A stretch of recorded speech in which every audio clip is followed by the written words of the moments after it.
Alors nous en sommes à Apocalypse 7, 9 à 17, troisième session. C'est-à-dire qu'on avait déjà fait 2 heures là-dessus.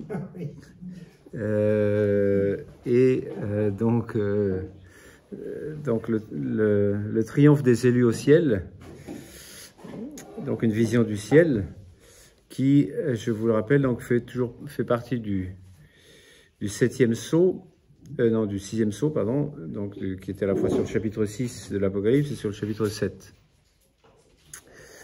Donc dans ce 6e sceau, donc on a ce diptyque, d'un côté la fin du monde et la fin tragique des matérialistes, et de l'autre tout le chapitre 7, donc la contemplation des serviteurs de Dieu, à la fois en train d'aller au ciel, en train d'être marqués du sceau du Dieu vivant, et à la fois d'être revêtus de la robe blanche.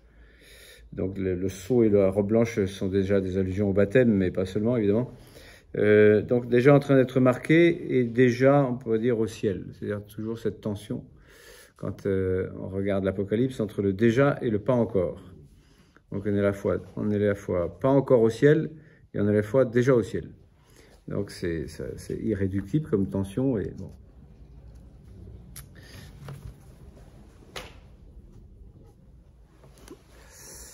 En ce chapitre 7, donc lui-même divisé en 2 parties qui se complètent. La première partie où les élus doivent encore être marqués du sceau du Dieu vivant, donc le sceau du Christ, ce qui a un certain rapport avec le baptême, donc, mais ce serait trop simple de dire que c'est seulement cela.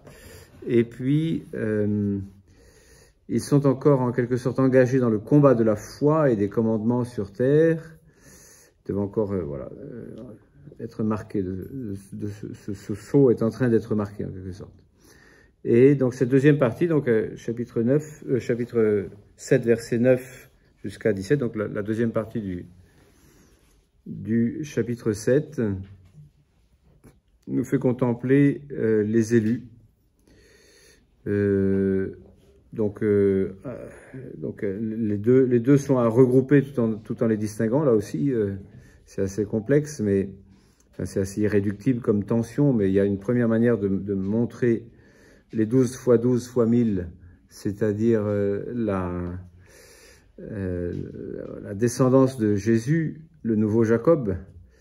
Jacob a eu 12 fils, et à partir de ces 12 fils, il y a eu le premier peuple qui devait être la figure de celui qui allait arriver, la réalisation entre l'ombre et la réalité, si vous voulez. Donc de la même manière qu'il y a eu 12 patriarches, fils de Jacob, de la même manière, donc il y a 12 apôtres, donc descendants de Jésus, provenant de Jésus, bien sûr pas descendance matérielle, mais voilà, qui sont quand même les 12 fondateurs donc, du peuple de Dieu, véritable.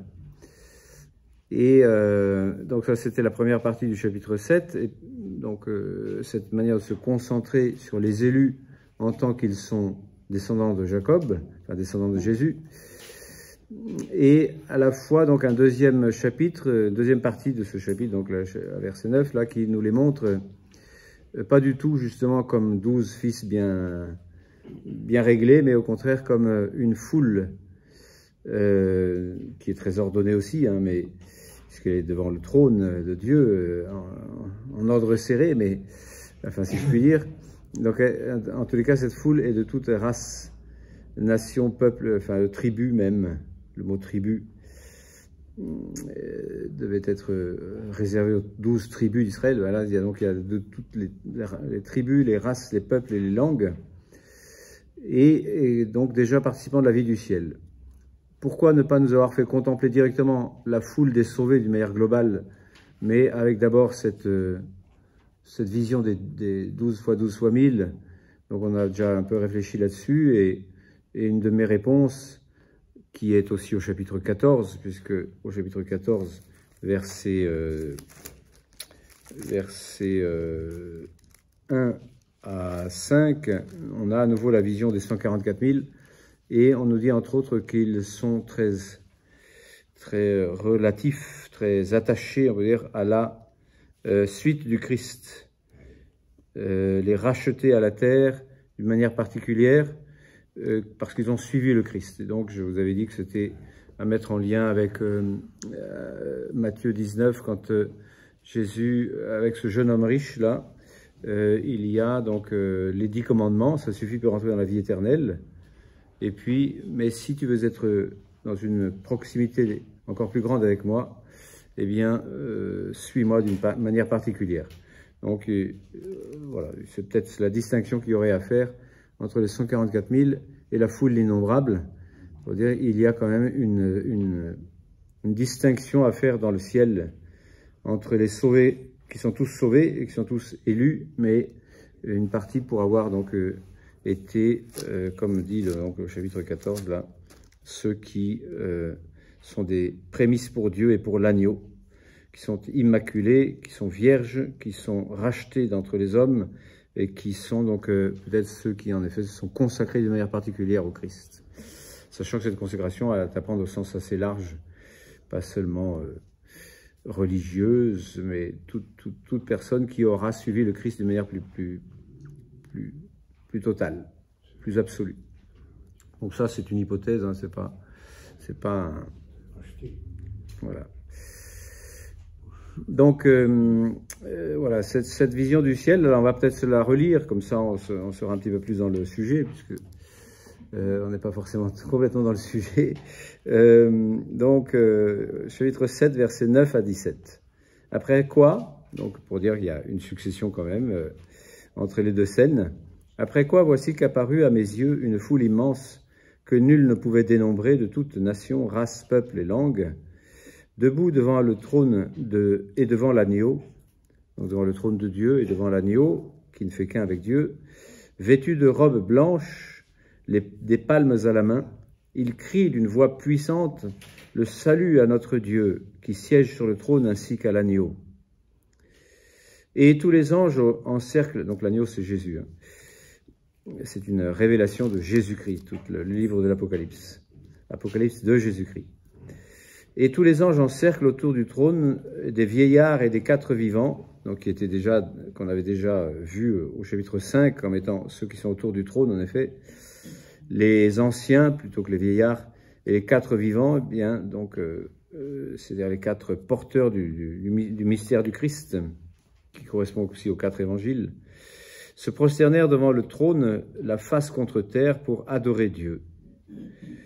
Ils disaient: Amen, louange, gloire, sagesse, action de grâce, honneur, puissance et force à notre Dieu pour les siècles des siècles. Amen.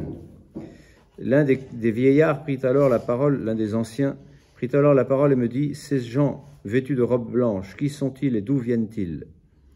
Et moi de répondre, donc moi Jean, celui qui est l'auteur de l'Apocalypse, hein, qui a vu donc toutes ces choses-là: Mon Seigneur, c'est toi qui le sais. Donc voilà ce dialogue au ciel, là, un peu, entre un des vieillards, un des anciens qui sont autour du trône et Saint Jean. Il reprit: Ce sont ceux qui viennent de la grande épreuve. Ils ont lavé leurs robes et les ont blanchies dans le sang de l'agneau. C'est pourquoi ils sont devant le trône de Dieu, le servant jour et nuit dans son temple, et celui qui siège sur le trône étendra sur eux sa tente. Jamais plus ils ne souffriront de la faim ni de la soif. Jamais plus ils ne seront accablés ni par le soleil ni par aucun vent brûlant. Car l'agneau qui se tient au milieu du trône sera leur pasteur et les conduira aux sources des eaux de la vie. Et Dieu essuiera toute larme de leurs yeux. Voilà, donc ça c'est la fin du 6e sceau.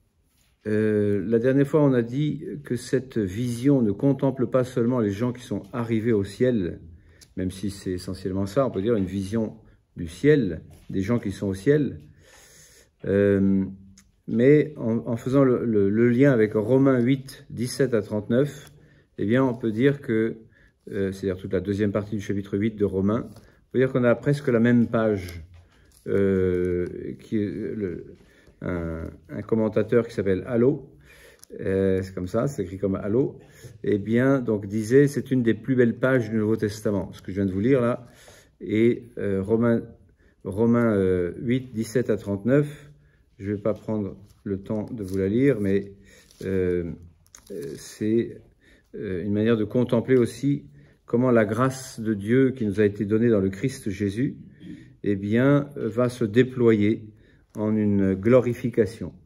Ce que d'avance il a discerné le Seigneur dans le Christ Jésus, déterminé d'avance, prédestiné à reproduire l'image de son Fils, afin qu'il soit l'aîné d'une multitude de frères, il les a aussi appelés. Et ceux qu'il a appelés, il les a aussi justifiés. Ceux qu'il a justifiés, il les a aussi glorifiés.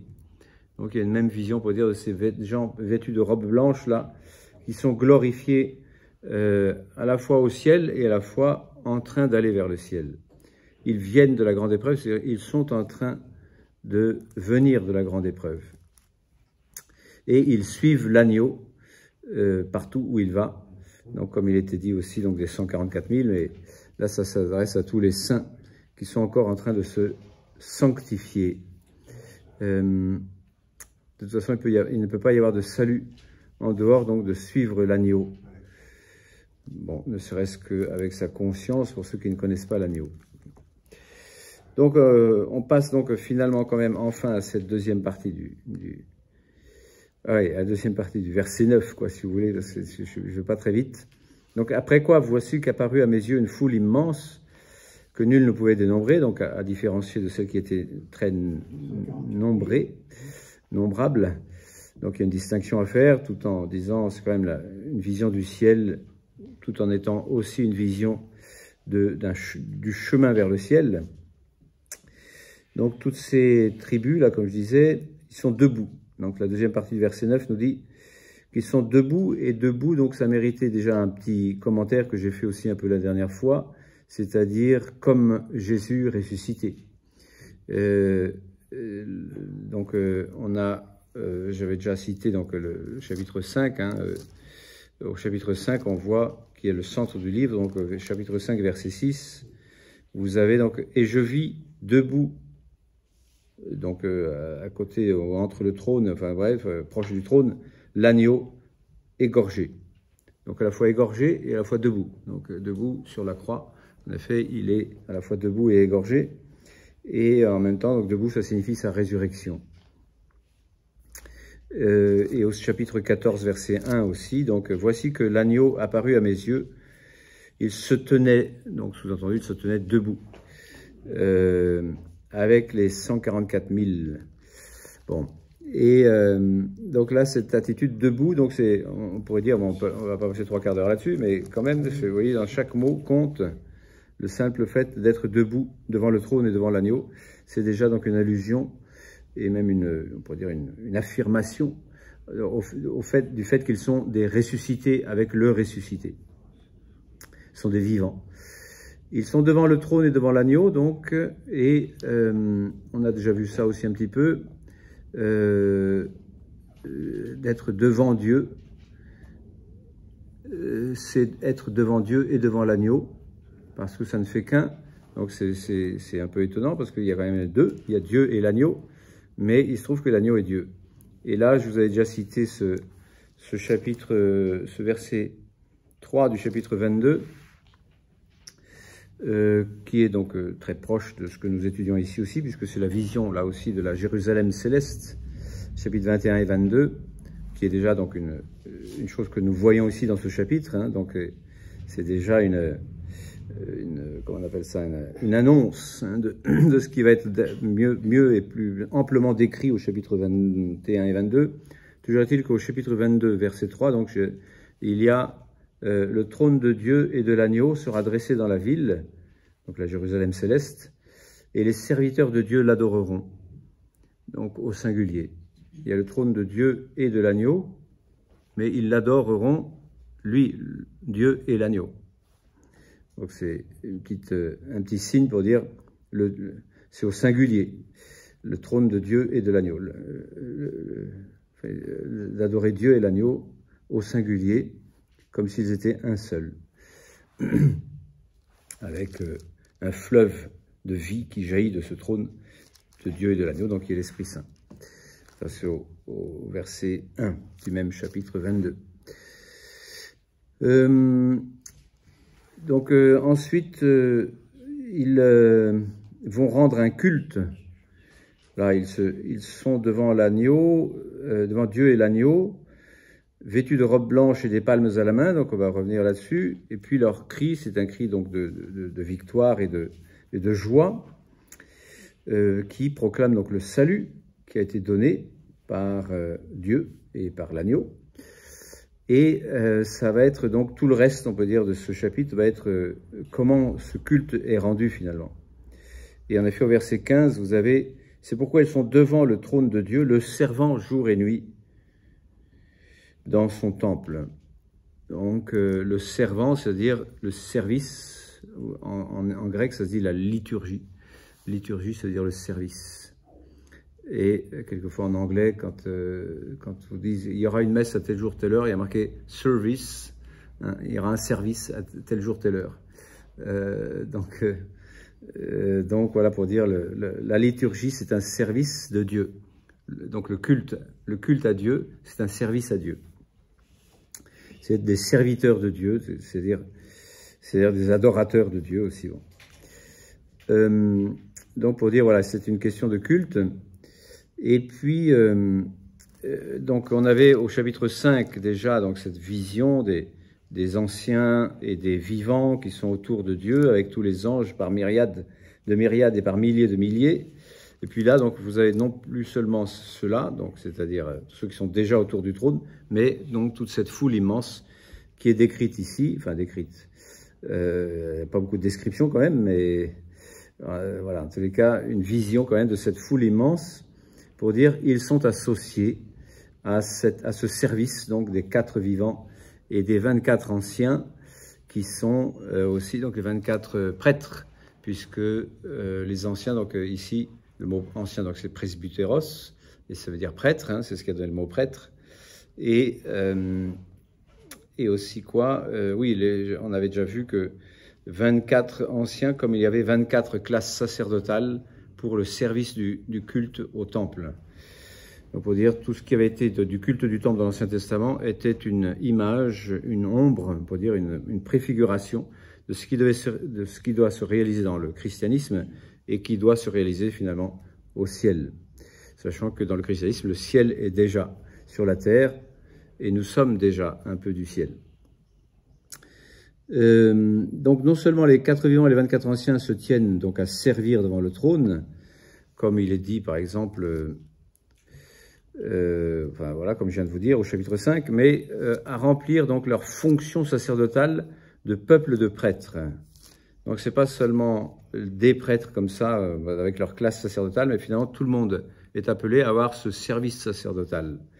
Et ça, on le voit au chapitre 1 déjà, au verset 6. Il a fait de nous une royauté de prêtres pour son Dieu et Père, à lui donc la gloire et la puissance pour les siècles des siècles. Amen. On retrouve donc cette même, ce qu'on appelle doxologie, c'est-à-dire rendre gloire à Dieu en disant gloire à Dieu, Amen.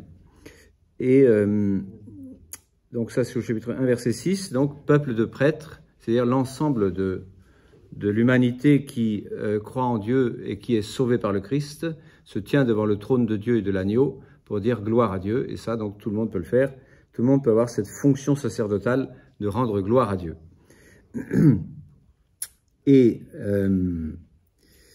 donc, oui, chapitre 1, verset 6, puis chapitre 5, verset 10 aussi. Chapitre 5, verset 10. Tu as fait d'eux pour notre Dieu, donc l'agneau, tu as fait d'eux pour notre Dieu une royauté de prêtres régnant sur la terre, donc un règne sur la terre qui n'est pas très visible, mais qui est donc déjà un prélude donc, de cette royauté céleste, on peut dire, de cette vision de gloire là dont il est question, enfin qu'on vient de lire là. Et pour dire donc qu'il s'agit d'une fonction sacerdotale, une fonction donc de rendre un culte à Dieu, et ce culte donc principalement c'est celui de la glorification de Dieu parce qu'il nous a sauvés. C'est-à-dire de reconnaissance aussi, d'action de grâce, donc comme ça va être dit juste après, parce qu'au chapitre 10, donc au verset 10, donc il nous est bien dit le salut. Donc le salut, vous savez, c'est dans le nom de Jésus. Jésus, ça veut dire Dieu sauve. Donc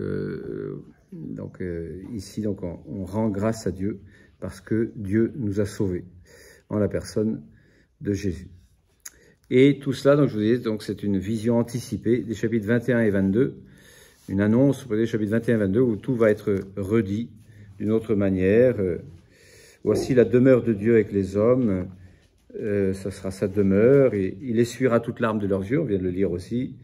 Il n'y aura plus de mort, de peur, de pleurs, de cris, de peine, tout ça. L'ancien monde s'en est allé, j'ai fait l'univers nouveau, donc à partir du Christ.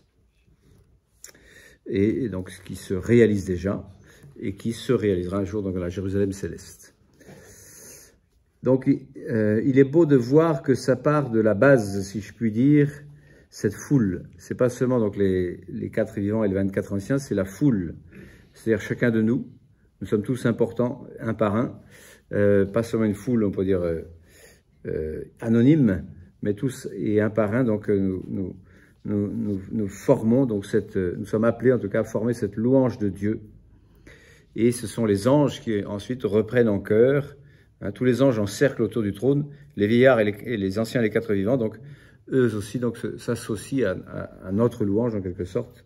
Ils se prosternent la face contre terre, donc ils adorent pour adorer Dieu. Donc 2 fois pour dire la même chose, mais sans doute qu'il y a un sens. Et il crie donc d'une voix puissante, et tous les anges encerclent, donc, non, juste avant, donc il crie d'une voix puissante, verset 10, le salut à notre Dieu qui siège sur le trône ainsi qu'à l'agneau.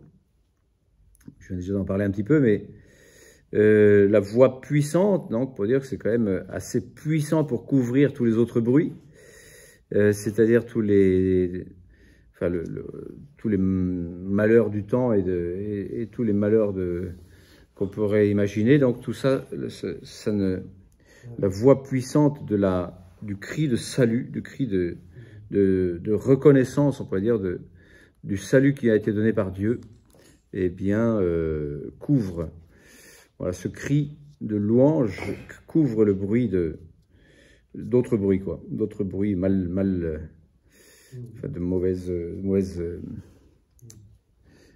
grinçants, quoi, si vous voulez. Tous les grincements sont couverts par cette louange. Enfin, c'est mon interprétation. Hein. Donc, c'est un cri d'exultation, c'est un cri de joie, c'est un cri de reconnaissance, puisque Dieu, on peut dire, de son côté, lui, a opéré son salut depuis toute éternité et réalisé donc dans le Christ. Depuis toute éternité, c'est aussi exprimé, par exemple, dans Éphésiens, quand il dit « Béni soit le Dieu et Père de notre Seigneur Jésus-Christ, qui nous a bénis par toutes sortes de bénédictions spirituelles aux cieux dans le Christ. C'est ainsi qu'il nous a élus en lui dès avant la fondation du monde, pour que nous soyons finalement sauvés. Et une fois qu'on est sauvé, on est saint et immaculé en sa présence dans la charité éternelle, qui était donc la motivation pour laquelle Dieu nous a créés et Dieu nous a sauvés. Donc il y a une action de Dieu qui est éternelle, qui s'est réalisée dans le temps en Jésus-Christ, et maintenant on retourne dans l'éternité pour dire gloire à Dieu qui nous a sauvés. Donc on va retrouver ce mouvement aussi dans d'autres textes bibliques là, qui sont sous-jacents à ce texte. Oui, donc je peux le citer déjà un petit peu ici, le psaume 117-118, verset 25. Il se trouve que ce psaume 117-118, il est sous-jacent aussi à toute cette partie, de tout ce texte que nous venons de lire, parce que ce texte que nous venons de lire fait plusieurs allusions à une fête de l'Ancien Testament, donc qui était une préfiguration finalement de ce qui se passe dans la foi chrétienne et dans la réalisation de la foi, dans la vision de gloire. Donc je passe de la foi à la vision ou de la grâce à la gloire, puisque ici la perspective, on peut dire ici, confond les deux horizons, les met dans la même perspective, si vous voulez, le futur, le pas encore, quoi, et le déjà là, c'est-à-dire le présent, quoi. Présent et futur sont... Je sais bien que c'est un peu gênant hein, que présent et futur soient la même chose, mais c'est comme ça. Hein, pour le Seigneur, il n'y a pas de temps. Et donc, quand il nous dit, voilà, vous contemplez ce qui sera votre vie au ciel, mais c'est déjà votre vie sur terre. Et donc, je disais, donc, à partir donc, de catégories de l'Ancien Testament, qui étaient des préfigurations de ce qui se réalise dans la foi chrétienne, qui est en même temps donc déjà la réalisation, pas seulement une préfiguration, mais une réalisation, mais cachée, pour dire, de ce qui doit devenir glorieux un jour. On passera, je reviendrai là-dessus. Donc, psaume 117, 118, verset 25, je disais, Donc tout ce psaume 117-118, voilà, le titre d'ailleurs est donné ici dans la BJ, là, liturgie pour la fête des tentes. C'est-à-dire on est en pleine liturgie du peuple hébreu quand ils vont au temple, et dans cette liturgie, donc ils ont des palmes ou des rameaux, enfin il y a toute une histoire de rameaux, et puis il y a toute une histoire de cabane, de Sukkot là, et donc il est question donc d'avoir des rameaux en main là aussi, et d'aller vers le Seigneur, et surtout donc pour dire tu nous as donné le salut.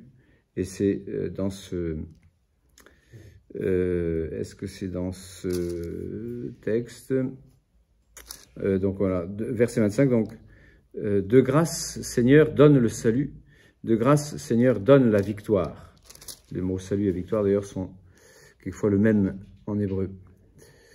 Et puis verset donc 27 qu'on lira tout à l'heure là, serrez vos cortèges, donc vos cortèges liturgiques, votre procession quoi, rameaux en main, jusqu'aux cornes de l'autel, c'est-à-dire jusqu'à l'autel. Bon. Et donc pour dire voilà, le salut est donné. Donc là on dit donne le salut, et le mot hébreu donc vous dit c'est Hosanna. Donne le salut, c'est Hosanna. Et donc Hosanna, donc c'est pas seulement un cri de joie, enfin c'est devenu un cri de joie pour nous, d'ailleurs pour les Hébreux aussi. C'était déjà devenu un cri qui n'avait plus son sens étymologique, mais étymologiquement ça veut dire donne le salut. Hosanna au fils de David. Oui, et donc c'est pas Hosanna au fils de David, c'est parce que ça avait perdu son sens étymologique. Mais c'était devenu donc un cri de victoire, un cri de joie, un cri d'action de grâce. Mais au départ, donc c'était donne le salut, c'était une demande. Donc Hosanna. Hosanna, c'était pas au fils de, maintenant c'est oui, Hosanna, gloire à toi, mais en fait, donne le salut, virgule, toi Dieu, quoi. Bon, enfin ça c'est de la technique, on s'en fiche un peu. Et donc on verra plus loin donc un petit peu que c'est lié à la fête des tentes.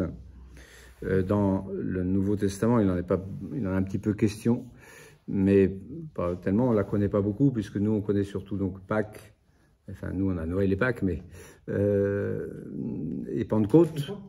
Et donc il y avait une fête qui était encore plus importante que Noël et Pâques, si vous voulez, parce qu'à Noël ils avaient aussi donc la fête de la lumière quand même, qui préfigurait aussi donc déjà Noël, mais plus tardive. Et donc il y a la fête des tentes, c'est-à-dire au mois de septembre, c'est-à-dire la fête agraire là aussi, comme la Pentecôte ou comme Pâques d'une certaine manière, et bien au départ, hein, une fête naturelle en quelque sorte, mais donc devenue symbole de salut parce que Dieu y a associé le salut du peuple hébreu. Et puis au mois de septembre, donc il y avait cette fête des récoltes, donc du vin et des fruits. Et il y avait donc une troisième fête, d'ailleurs on peut le lire, je crois que je l'ai noté, je ne sais plus où là, mais donc on va le lire tout de suite puisque je viens d'en parler. La fête des tentes en Exode 23, 14 à 17. Donc s'il y a des gens qui n'ont pas toute la Bible, tant pis pour eux, hein, mais qui n'ont que le Nouveau Testament, ceux qui n'ont pas du tout, encore plus, tant pis pour eux. Donc, c'est un cours de Bible, donc c'est sûr que c'est mieux d'arriver avec la Bible. Et donc, mais vous êtes les bienvenus quand même. Exode 23, 14 à 17. Tu me fêteras 3 fois l'an. Tu observeras la fête des Azim, donc des pains sans levain, qui est donc la préparation de la Pâque. Pendant 7 jours, tu mangeras des pains sans levain. Azim, donc, comme je te l'ai ordonné, au temps fixé du mois d'Abib, mois d'avril, si vous voulez, et donc, car c'est en ce mois que tu es sorti d'Égypte. Et donc, ça prendra le nom de Nisan, après, au temps de Babylone. Bon. Mais, ouais, alors, on se présentera le nom du mois, si vous voulez. Le nom du mois s'est adapté au fil du fait que la culture s'est adaptée. C'est en ce mois, donc, tu es sorti d'Égypte, donc tu fêteras donc, cette fête de Pâques. À la fois, donc, fête des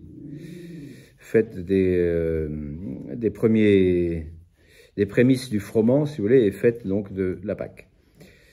Tu observeras ensuite la fête de la moisson, donc des prémices de tes travaux des semailles dans les champs, et la fête donc prémices de tes travaux, donc première récolte, première voilà, moisson, donc agraire, mais en même temps donc liée à la Pentecôte, c'est-à-dire 50e jour, et qui, donc, dans le judaïsme tardif, c'est-à-dire proche du christianisme, eh bien, signifiait aussi la fête du don de la loi, qui avait eu lieu, en effet, 2 mois après la Pâque, une fois qu'ils étaient arrivés à l'Horeb. Et puis, la fête de la récolte en fin d'année, quand tu rentreras des champs le fruit de tes travaux. Donc, cette fête de la récolte, où vous faites donc des cabanes, parce que donc c'était aussi une manière de se rappeler qu'ils avaient été sous des tentes pendant leur exode et leur séjour au désert. 3 fois l'an, toute la population mâle se présentera devant le Seigneur Yahvé, donc pour la Pâque, pour la Pentecôte et pour la fête des tentes. Et quand dans Saint Jean, par exemple, quand on dit la fête, Jésus arriva pour la fête, en fait, pour nous on pense pour Pâques ou non, en fait c'est la fête des tentes. Elle était plus importante que les autres. Et dans cette fête des tentes, donc il y avait ce souvenir, en effet, une manière de signifier le salut. À chaque fois qu'on fête liturgiquement quelque chose devant Dieu, donc c'est pour dire merci parce que tu nous as sauvés. Donc voilà, donc il y a un mouvement descendant, c'est-à-dire tu nous as sauvés, et puis un mouvement ascendant, donc un mémorial, et puis un mouvement ascendant, c'est-à-dire nous te rendons grâce. Et ça, bien sûr, ça se résume dans l'Eucharistie, qui est le mémorial dans lequel Eucharistie, c'est-à-dire rendre grâce. Lévitique 23, 33 à 36. Lévitique 23, 33 à 36. La fête des tentes. Donc là, c'est un peu plus exposé, là. Et même un peu plus... Enfin, il y en a toute une autre page, là. Voilà, donc il parle aux Israélites et dis-leur, le 15e jour de ce 7e mois, donc du mois de septembre, il y aura aussi 7 jours de fête des tentes pour le Seigneur. Le premier jour, jour de la Sainte Assemblée, voilà, ça sera comme ça. Puis ensuite, 7 jours durant, ceci, cela. Et puis ensuite, un jour de réunion finale, quoi, voilà. Et puis donc, il y aura encore tout un... Puis ensuite, d'autre part, ce 15e jour, vous aurez récolté les produits du pays. Eh bien, vous rendrez grâce au Seigneur pour tous ces produits-là. Et puis, voilà, donc, toutes sortes de détails comme ça. Ah oui, vous habiterez 7 jours sous des huttes. Ce 7e mois que vous ferez cette fête-là, vous habiterez 7 jours sous des huttes. C'est-à-dire, pas tellement des tentes, même si ça s'appelle la fête des tentes, mais des cabanes.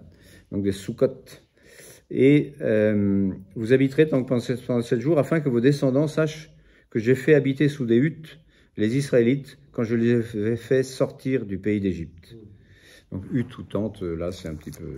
Il doit y avoir des discussions rabbiniques là-dessus, mais je n'en sais pas plus.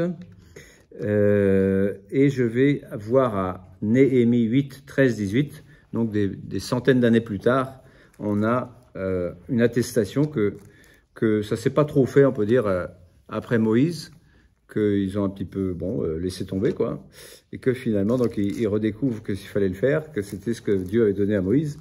Donc, à peu près 500 ans plus tard, ou un peu plus même, ils redécouvrent avec Néhémie qu'il fallait faire la fête des tentes. Et donc, je lis Néhémie 8, 13 à 18. Le 2e jour, les chefs de famille de tout le peuple, les prêtres et les lévites, se réunirent autour du scribe Esdras pour scruter les paroles de la loi. Donc, mais c'est dans le livre de Néhémie quand même. Et lorsqu'ils sont retournés à Jérusalem. Et, oui, ils sont déjà revenus à Jérusalem. C'est après l'exil, voilà. Et donc, il trouve écrit dans la loi que le Seigneur avait prescrite par le ministère de Moïse que les Israélites habiteraient sous des huttes pendant la fête du 7e mois. Donc, ils se remettent au courant d'un truc qu'ils avaient voilà, un petit peu laissé tomber. En tous les cas, ceux-ci n'étaient plus très au courant après tout un siècle d'exil. Et qu'ils annonceront et feront publier dans toutes les villes autour de Jérusalem, etc. Allez dans les montagnes et rapportez des rameaux d'olivier, de pin, de myrte, de palmier et d'autres arbres feuillus pour faire des huttes, comme il est écrit. Donc, ils devaient se faire des huttes avec tout ce qu'ils trouvaient d'arbres. Donc, c'est pas très écolo maintenant. Quand il y a plus beaucoup d'arbres, donc on va les respecter, mais enfin, on va pas faire ce genre de choses. Mais il se trouve que voilà, si on est au milieu de l'Amazonie, on peut casser pas mal de branches, ça va pas gêner. Mais, et encore, Maintenant, on se dit, oula, même l'Amazonie est en train d'y passer. Enfin, toujours est-il, donc voilà, qu'on a cette fête des tentes avec ces palmes-là, enfin, en tous les cas, c'est tous des arbres feuillus, et qu'on peut donc avancer même avec des palmes à la main. Je ne sais pas pourquoi il y a le fait d'en faire des huttes, et à la fois le fait d'en avoir des dans la main, peut-être pour dire c'est un signe aussi d'allégresse et de joie, quoi. Rameaux en main, formez vos cortèges jusqu'à l'autel, nous disait donc le psaume 118, verset 27. Tout ça parce que tu as donné le salut. Donc psaume 118, verset 25, Hosanna.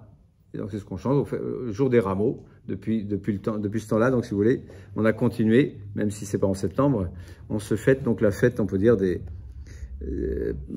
enfin, en tous les cas, d'arriver avec des rameaux en main, parce que Jésus lui-même a inventé cela. C'est-à-dire le dimanche qui a précédé le dimanche de Pâques, c'est-à-dire le dimanche des rameaux. Donc effectivement, il a voulu rassembler ses disciples pour fêter son entrée messianique à Jérusalem avec des rameaux en main. Enfin ça, c'est plus la fête des tentes, c'est autre chose. Et donc je vous disais tout ça pourquoi parce que voilà, donc le salut est donné. Et donc on revient donc à ce chapitre 7, le salut à notre Dieu. Donc là aussi, ça semble évident, bah oui, c'est à notre Dieu, quoi. Bah oui, mais en fait, ça vaut le coup de le dire, et ça vaudrait le coup de commenter ça encore pendant 3 heures, parce que c'est notre Dieu. Donc voilà, enfin c'est sûr que c'est notre Dieu, on se retrouve devant lui, mais voilà, ils sont en train de le dire. Dieu c'est lui, et nous sommes au ciel avec lui, et nous donnons notre louange de gloire à lui. Enfin, la glorification, on va l'avoir après, mais voilà. En tous les cas, voilà. Mais donc la phrase c'est le salut à notre Dieu. Oui. En fait, le salut vient de notre Dieu, oui, et nous allons rendre gloire à notre Dieu à cause du salut. Voilà, et donc ce mouvement, si vous voulez, qui est à la fois descendant du salut et ascendant de l'action de grâce du fait du salut. Donc on peut dire que ces deux mouvements n'en font qu'un. Et avec ça, donc il faudrait faire le commentaire de dire parce que si vous voulez dans la Bible, vous avez donc notre Dieu, je serai votre Dieu et vous serez mon peuple. Et ça c'est la formule d'alliance que l'on retrouve à peu près 25 fois, peut-être pas tant que ça, mais si je regarde dans cette somme là sur l'Apocalypse de Ugo Vanni, qui était mon prof il y a 30 ans là, et qui est décédé il y a 4-5 ans, donc ce Ugo Vanni, l'édition a été faite après sa mort, mais c'est à partir de ses travaux, nous dit, voilà, c'est quand même la formule d'alliance, et si vous voulez toutes les références, j'en ai 1, 2, 3, 4, 5, 6, 7, 8, 9, 10, 11, 12 fois, je serai votre Dieu et vous serez mon peuple. Donc, par exemple, voilà, enfin, surtout les prophètes, hein, mais déjà donc dans Lévitique, puisque on citait tout à l'heure Lévitique à propos donc de célébrer la fête, mais il faut déjà aller voir Lévitique 26, d'ailleurs, Lévitique 26 ici. Ouais. Donc là, il ne la met pas en première référence, alors que je l'aurais mise en première référence, moi, mais Lévitique 26, 12. J'établirai ma demeure au milieu de vous, et je ne vous rejetterai pas. Je vivrai au milieu de vous, je serai votre Dieu, et vous serez mon peuple. Donc, quand il y a ici maintenant notre Dieu, et nous qui sommes son peuple, donc nous chantons son salut, et donc il y a une manière de se référer, si vous voulez, à cette formule qui est la formule typique de l'Alliance. Donc, est-ce que vous voulez que je vous lise toutes les autres références? Ou est-ce qu'on passe? J'ai bien envie de passer, mais quand même, allez, Isaïe 6, 7. Non, Exode 6, 7. Donc c'était avant Lévitique, oui, c'est moi qui me suis trompé. Exode, donc il a mis bien Exode d'abord, puis ensuite Lévitique. Parce qu'en fait, je suis en train de lire enfin bref, tant pis pour ce détail. 6, 7, donc je vous prendrai pour mon peuple et je serai votre Dieu. Donc c'est Dieu qui annonce ça à Moïse dès le départ. Hein. Je me suis choisi un peuple donc avec déjà les patriarches, là on est déjà dans l'Exode, mais je trouve que c'est du temps d'Abraham, Isaac et Jacob, c'est pas encore un peuple, donc il ne peut pas dire vous serez mon peuple. Il dit je vous annonce que je vais te choisir toi pour que ça devienne un grand peuple. Mais là c'est déjà devenu un peuple, donc en Exode, et il dit je vous prendrai pour mon peuple et je serai votre Dieu. Et en bas dans la petite annonce, vous voyez, ils mettent formule classique de l'alliance, dans l'esprit déjà de ce qui avait déjà été dit à Abraham dans la Genèse. Et puis elle est fréquente dans cette formule donc classique de l'alliance est fréquente dans le Pentateuque et chez certains prophètes. Donc si vous avez une petite Bible même comme celle-là, vous avez déjà donc toutes les références pour comprendre de quoi il s'agit quand Dieu nous dit « Je serai votre Dieu et vous serez mon peuple ». Et voilà que donc ça c'est donc avec un peuple qui prépare, qui doit préparer le fait que ce Dieu lui-même va se former son peuple à partir de lui-même, c'est-à-dire à partir du Christ.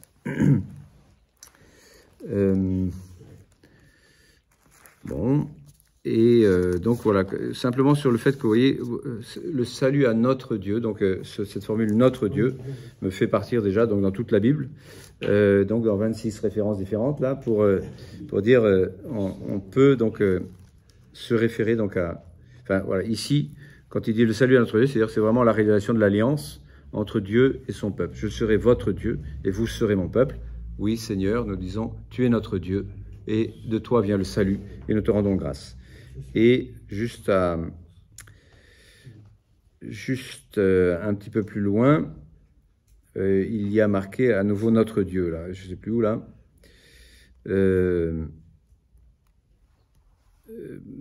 Donc, dans le même chapitre, mais je ne me rappelle plus. Bon. Bref, en tous les cas, c'est important. Donc, ça a l'air de rien, mais voilà, on peut s'arrêter sur tous les aspects du texte.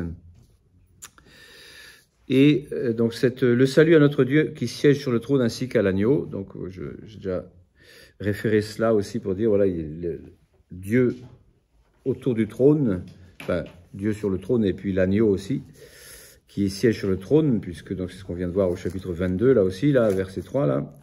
On est tous autour du trône de Dieu, et puis donc les hommes, on peut dire les hommes sauvés, tous ceux qui sont revêtus de leur robe blanche là, eh bien, crient d'une voix puissante le salut, et puis tous les anges donc s'associent en cercle, aussi donc en cercle concentrique, on pourrait dire, la glorification que les hommes font, eh bien, les anges s'y associent, ce qui est assez normal, puisque tous les anges, on va dire c'est leur travail. Le mot ange, ça veut dire envoyé, enfin messager, pas envoyé, messager. Et donc, ils ont été toujours les messagers de Dieu, et toujours associés, on peut dire, à nous, à la fois déjà du ciel et à la fois encore avec nous sur la terre. Voilà ce que je disais tout à l'heure, hein, la vie chrétienne, c'est à la fois encore sur terre et à la fois c'est déjà du ciel. Donc c'est vrai du fait qu'en effet nous avons un ange qui nous accompagne sur le chemin terrestre. Hein. Aussi on peut aller se référer à l'Exode, où il dit j'enverrai mon ange pour qu'il t'accompagne et toi tu lui obéiras, tu l'écouteras, pour qu'il te guide donc jusqu'à la terre promise. Et donc voilà, ils ont été associés à nous, ou ils sont en train d'être associés à nous, voilà, puisqu'ils sont là avec nous, là, nos anges gardiens, eh bien, sont associés à nous pour aller vers le salut. Et une fois qu'on est arrivé au salut, c'est-à-dire une fois qu'on est au ciel, là, eh bien, tous les anges sont associés aussi donc à la glorification, enfin, au salut qu'on a reçu et à la glorification qu'on donne à Dieu. Donc, tous les anges encerclent autour du trône, tous les anciens, donc les prêtres, les 24 classes de prêtres là, et les 4 vivants, donc les 4 représentations, si vous voulez, du mystère du Christ, se prosternèrent devant le trône, la face contre terre pour adorer Dieu. Et voilà, donc ça finit par faire une louange qui devient une grande chose. Voilà, bon. Ils se prosternèrent devant le trône, la face contre terre pour adorer Dieu, et disaient Amen. Louange, gloire, sagesse, action de grâce, honneur, puissance et force à notre Dieu pour les siècles des siècles. Amen. Et on peut noter dans cette doxologie, donc ça s'appelle une doxologie, ça, c'est-à-dire une manière de rendre gloire à Dieu. Comme par exemple quand on dit le gloire au Père, au Fils et au Saint-Esprit, comme il est au commencement, maintenant et toujours et pour les siècles des siècles. Amen. Ça s'appelle une doxologie techniquement, parce que en grec, doxa, ça veut dire à la fois l'opinion et à la fois la gloire. Et donc vous avez aussi, à la fin de la liturgie eucharistique, le prêtre prend le corps et le sang du Seigneur et dit par lui, par le Christ, avec le Christ, et en lui, dans le Christ, à toi, Dieu notre Père, tout honneur et toute gloire dans l'unité du Saint-Esprit pour les siècles et les siècles. Amen. Donc ça, c'est une doxologie. Et il se trouve justement que c'est entouré par deux Amen. Donc ça c'est un signe, c'est un petit signe littéraire qui est bien goûté par le style sémitique, si vous voulez, le style de la Bible, qui est un style sémitique, c'est-à-dire un style hébreu, si vous voulez. Et bien donc cette manière de commencer par un mot et de terminer par un mot, le même mot, pour faire un paragraphe. Donc ce qu'on appelle une inclusion. C'est-à-dire ce mot inclut tout ce qui est le mot qui va être répété ou l'expression qui va être répétée au début et à la fin, fait que l'ensemble de ce qui est entre les deux est inclus, est inclus entre ces deux mots. Donc cette façon de s'exprimer est assez fréquente pour se référer du début à la fin d'un paragraphe. Donc ici pour dire Amen, et au milieu donc tout ce qui convient de dire comme doxologie. Et Amen, donc ça veut dire c'est sûr. Amen, ça veut dire c'est vrai au sens où c'est sûr et que c'est ferme et que c'est solide. C'est la racine hébraïque donc de la foi qui n'est pas donc dans notre contexte à nous. La foi c'est un truc un peu opinionnel. Alors qu'en fait, ce n'est pas opinionnel, c'est l'adhésion à la vérité que Dieu révèle de lui-même, qui est plus puissante et plus forte que la vérité que nous constatons avec nos faibles moyens humains. Avec nos faibles moyens humains, nous constatons que la vérité existe, là, les trucs existent autour de nous, là, mais toutes ces choses passent, et ce n'est qu'une figure, nous dit saint Paul. Donc la réalité, qui est l'amour de Dieu, qui est l'éternité de Dieu, qui est la vérité de Dieu, qui est le salut de Dieu, cette vérité donc est plus importante, et c'est elle qui est éternelle. Avec le reste va passer.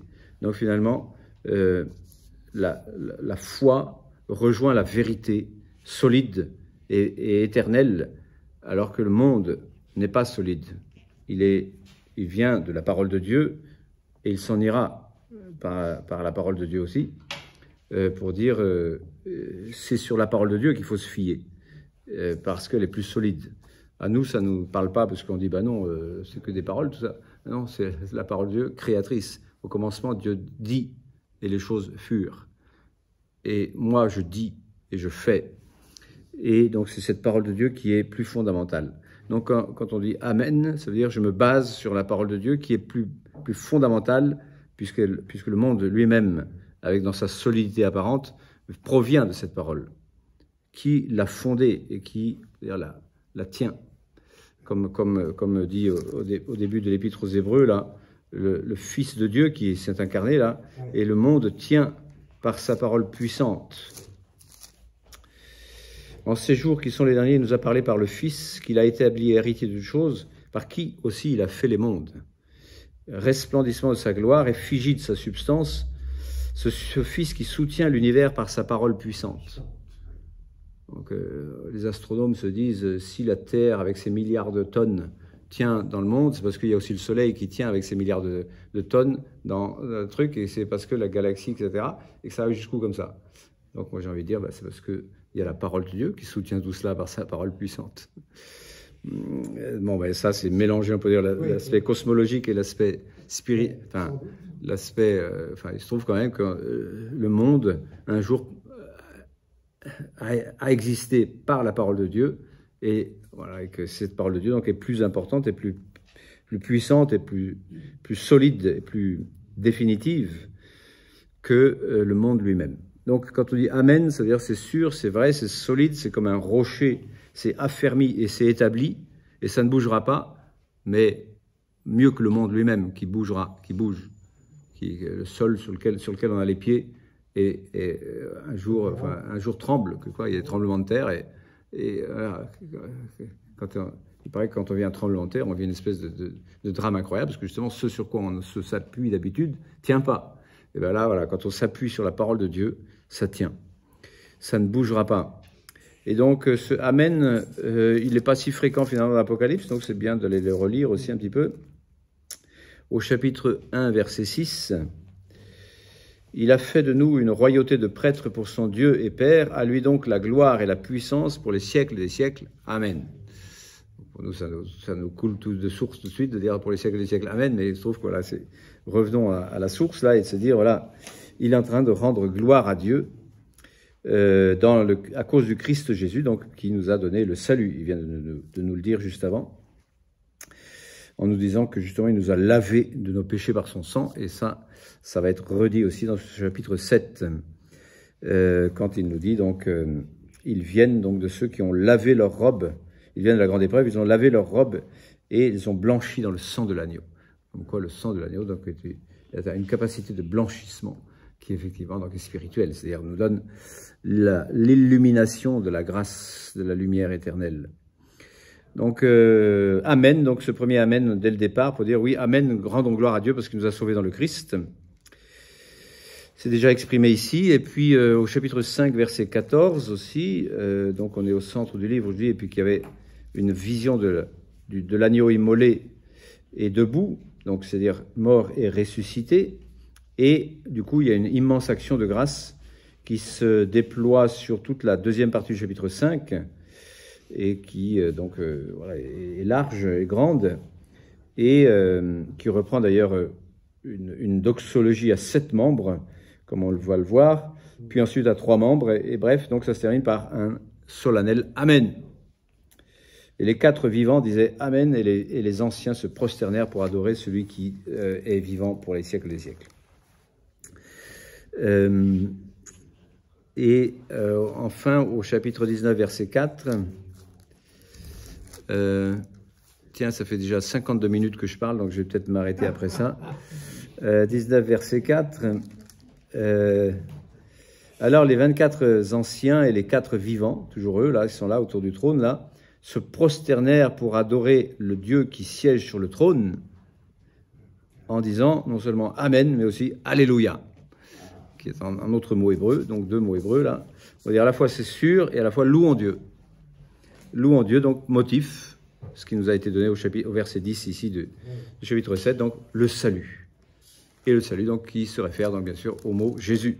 Parce que Jésus, ça veut déjà dire le salut de Dieu, ou Dieu sauve.